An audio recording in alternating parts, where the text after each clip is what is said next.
அஸ்ஸலாமு அலைக்கும் வரஹ்மத்துல்லாஹி வபரகாத்துஹு. தினமும் ஒரு ஹதீஸ். எங்களுக்கு சலிப்பு ஏற்பட்டுவிடும் என்பதை கவனத்தில் கொண்டு அஞ்சியவர்களாகவே பல சந்தர்ப்பங்களில் எங்களுக்கு ரசூலுல்லாஹி ஸல்லல்லாஹு அலைஹி வஸல்லம் அவர்கள் அறிவுரை வழங்கக்கூடியவர்களாக இருந்தார்கள் என்று அபு மஸ்ஊத் ரதியல்லாஹு அன்ஹு அவர்கள் அறிவிக்கிறார்கள். நூல் புகாரி, ஹதீஸ் எண் 68.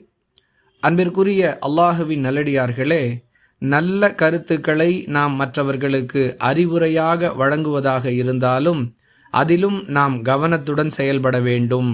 நல்ல விஷயங்களைத்தானே சொல்கிறோம் என்பதற்காக மணிக்கணக்கில் பேசுவது நல்லதல்ல என்பதை இந்த ஹதீஸ் நமக்கு உணர்த்துகிறது.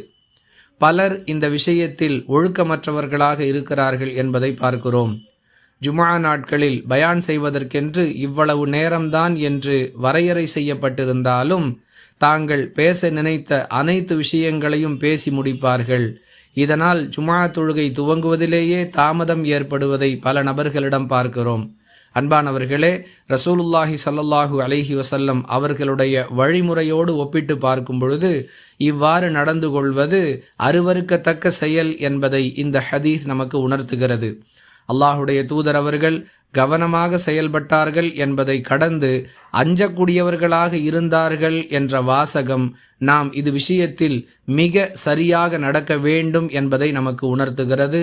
எனவே குர்ஆன் ஹதீஸைத்தான் பேசுகிறோம், நல்ல விஷயங்களைத்தான் சொல்கிறோம் என்பவற்றை காரணமாக வைத்து கொண்டு கூட வளவளவென்று பேசுவது, அளவுக்கு அதிகமான நேரத்தை எடுத்துக்கொண்டு பேசுவது தவறு என்பதை நாம் கவனத்தில் கொள்ள வேண்டும்.